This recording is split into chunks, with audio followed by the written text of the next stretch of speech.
You're paying $1,000 in rent, and then your friend says to you, you're paying $1,000 in rent, why don't you just pay $1,000 and buy a house instead? Sounds logical, right? Well, not so fast. Today I'm going to talk to you about whether it is worth buying a house or whether you should be renting in 2025. Hi everyone, my name's Alice. I'm a chartered accountant. I'm from the UK, but I'm living in Spain. And I'm interested in all things personal finance and all things personal development. If you are the same, then subscribe to my channel and we can level up financially together. So buying a home comes with a lot of extra costs. A lot of extra costs that you don't see in that mortgage payment. Let's break down the 3 biggest hidden costs when you're buying a house. Number 1, property tax. You owe the government money every year for owning a house. This isn't money you build equity with, this is money that is just gone. In Spain, for example, property tax can be 0.4% to 1.1% of a property's cadastral value, which is usually around 50% of a property value. Let's take, for example, a $500,000, we're using dollars because that's kind of the most recognized currency, $100 apartment in Spain. And let's see how much you would be paying in property tax. So for example, in Madrid, a $500,000 flat we would usually buy in Madrid, you would pay 0.456% in property tax. Assuming that the cadastral value is 50%, so 250k, you would pay 1,140 euro per year just for owning a 500,000 euro home. So if we're thinking in dollars, it's around $1,300 per year just for owning a house. If you're in Valencia, for example, that is 1.071%, which you would be paying a whopping 2,677 euro fee per year for that exact same house of the exact same value. In the UK, property tax is collected through council tax, but the renter also pays for this. So in the UK, there's actually no property tax disadvantage to owning a house. In the US, property tax is usually decided by local governments. So you can check your municipality and calculate your property tax in the link down below. Okay, 2. Maintenance and repairs. Experts say that you should budget around 1 to 2% of your property value per year just to pay for maintenance and repairs. So in the example of a $500,000 house, you would need to save $5,000 to $10,000 a year. If you're the owner, you'll always have to pay that cost and it's your responsibility basically. And if you're a renter, then you're fine. Okay, 3, the most obvious cost, mortgage costs, but it's not as simple as you think. So you have closing costs. A lot of the time you have to pay taxes to buy a house, to the government, just for buying the house originally. All the legal fees and the closing costs are extremely high. I know here in Spain, they recommend saving about 10% of the property's value just for fees. So if you want to buy a 500k house, not only do you need to pay the deposit and be able to get the mortgage, you need to have another 50k aside just for all the fees. When you pay a mortgage, you're paying towards the principal, which is the equity that you're building, but you're also paying interest payments. Of course, that depends on your interest rate. Some people do fixed, some people do variable. It depends on how the economy is performing. But regardless of how the economy is performing and what the interest rates are, you still have a lot of interest that you have to pay. And we'll come on later to a top tip for owning a house and how you can reduce paying so much interest. So if your rent equals the mortgage, you're still paying thousands more just to be a homeowner. Of course, one of the main costs of buying a house is putting the down payment or the deposit down on the house. So this is money out of your investments. This is money that you could be saving up. So this takes me on to my next point. Now let's talk about that $50,000 down payment. Let's look at a graph comparing 50k invested at 7% versus home equity growth. If you invested that 50k in an index fund, averaging 7% returns, which is pretty low compared to how the stock market's been performing recently.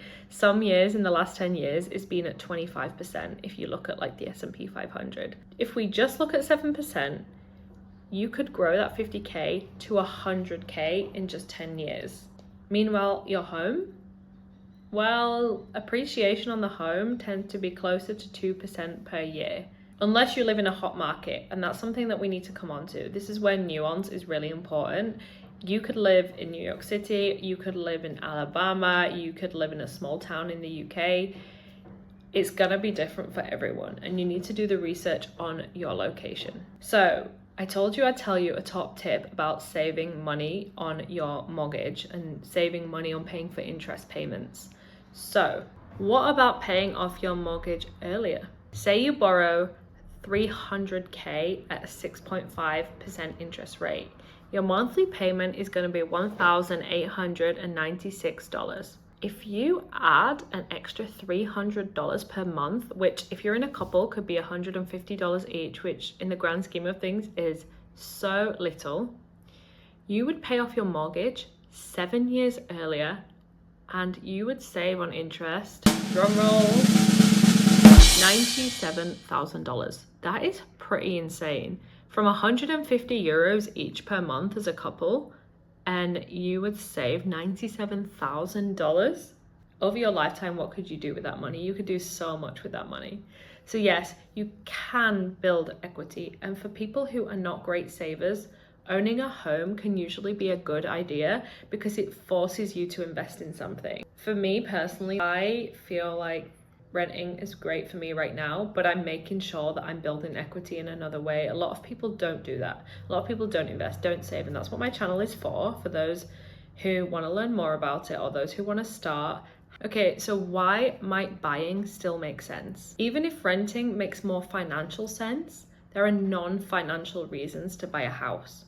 For example, long-term stability. A lot of people want a family, they want kids, they want to have a home that they're staying for a long time. And of course, when you have a landlord, this is not always possible.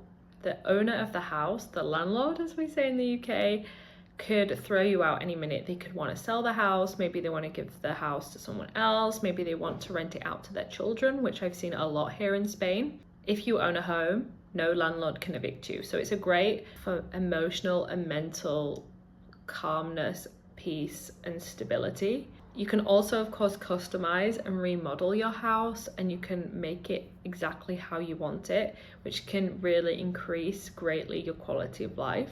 For some people that means a lot to them. And then looking at some financial reasons why you might want to buy a house, you can actually lock in housing costs. We know right now that the cost of renting is exponentially increasing, especially in places like Madrid, where I am. Especially places on the Costa del Sol in Spain. Spain house prices are going insane. Rental prices are so out of control that young people cannot afford to even rent. They have to live at home until the late 30s. And so if you buy a house and you lock in these housing costs with a fixed mortgage, you are going to avoid overpaying for your housing section of your budget. As I mentioned before, it's forced savings via equity.